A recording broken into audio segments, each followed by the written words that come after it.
Hey Wolfies, it's Wolfbane's Caleb Sizemore, the Howlin' Wolf again, and I'm here with Andy Spencer. We're leaning up against a tree next to a dragon skull at the Wolfpack. Hey Andy.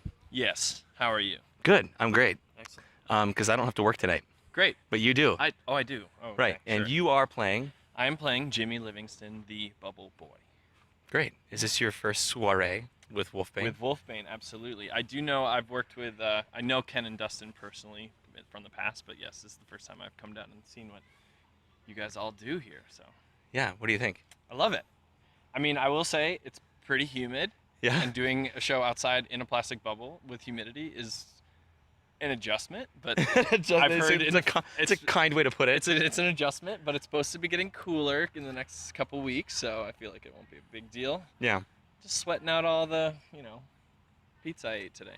Yeah, we did eat a lot of A lot pizza. of pizza today. I don't even remember what they're called. Upper crust. Upper crust. They were It great. was really good, and I ate more than I should. I ate the whole thing.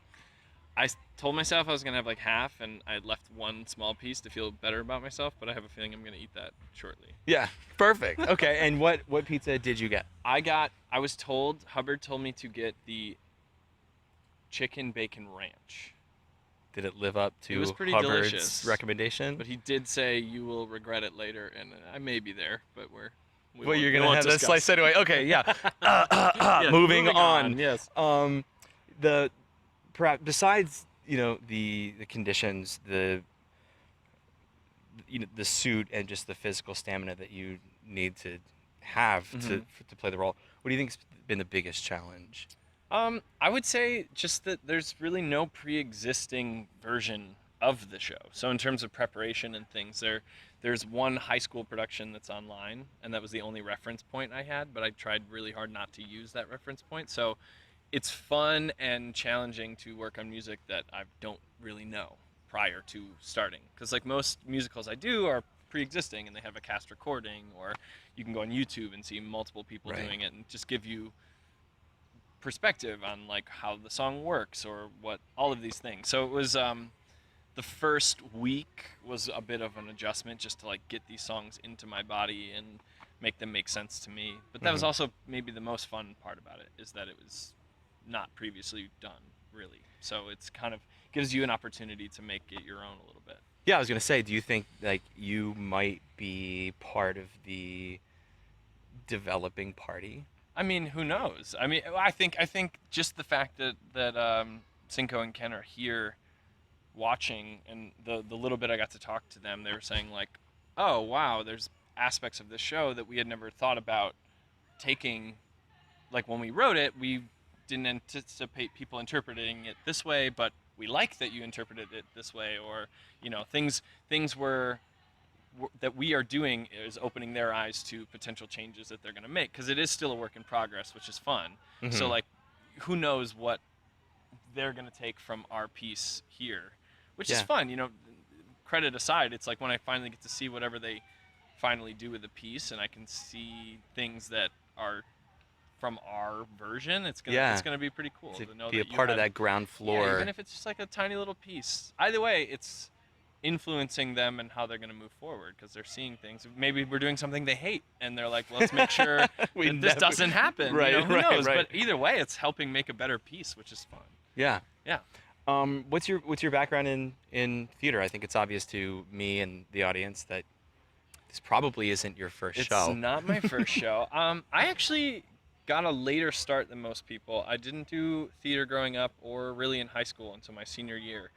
I was a swimmer. I went to college originally to swim, but I kind of burnt out, and I took a theater arts class my senior year, and my teacher kind of inspired me to take some courses in college, and then I sort of caught the bug, and I got cast in a musical the second semester I was there. I was like, oh, I want to do musical theater, but I was going to a private school that wasn't known for theater, so I transferred to Wisconsin, where I'm from, went to school there for a year, and then moved to New York. And I've been in New York for 9 years now, and I've done a few national tours and stuff like that, so I've been really fortunate to like Wow. get out there. But it's been a bit of a whirlwind. My starting up, like my 17-year-old self was told that I would be, living in New York and pursuing a career in musical theater, I probably would have laughed in your face. But Yeah. here I am. So Here you are. What are some of your favorite roles that you've played in the past besides Wolfbane's Jimmy Livingston? besides Jimmy Livingston, well, I would say I had the opportunity to go on the national tour of Shrek the Musical, which took me into a different world that I'm not usually pigeonholed into. Like I got to be one of the three pigs and wear a fat suit and do Get out. multiple makeup changes in a show and play like 5 different people. And then I also understudied Shrek, which was a whole process where the prosthetics were literally glued to my face, and I wore this giant fat suit and lifted shoes, and I turned into this like completely different person. So that was like very, very fun to work on character work and things Yeah. like that. But I've been fortunate. I would say like all the tours that I've done, I did Legally Blonde, the musical was the first one. I had a very small part, but it was a big reason why I still love doing theater. I had the most amazing time. It's actually where I met Ken Arpino, and like all these connections started there. And then yeah, I did Bring It On, the musical, most recently, where I got to literally throw people in the air and hopefully catch them. And Yeah, things like right, that. So right. I've had the opportunity to do some very cool and very different things, which is great, I think. So Yeah. I've been very fortunate. Any horror stories? Any horror stories? Good Or question. one in particular? Oh, well, in Legally Blonde, I had one solo, and we did the show, like 250 times. So like I got into this rhythm, and I had a very small part, like you said. So it kind of got in this autopilot mode, and then one day I get on stage and my part comes up, and I literally forgot the entire thing and just started like mumbling out random words for this like tiny little solo I had. And then I got so in my head after that I messed it up. Not as bad, but I messed it up the next 2 shows, and it just became a thing. And then I had to like rehearse my one little solo 5,000 times before I went on stage. Right. So that was probably the most horrifying. With like a audience of 1,000 people. It's like, oh no. Nice. So, Yeah. yeah, not my favorite moment. Yeah, Not my great. favorite moment. Well, that didn't happen last night for our Good. opening night. That It you was- know it. I'm just kidding. No, yeah, no, I do. Okay. I do. Yeah, I'm familiar with this show. All right. Yeah, so it looks spot on to me. Why should the folks in this county, the surrounding counties, come out and see the show?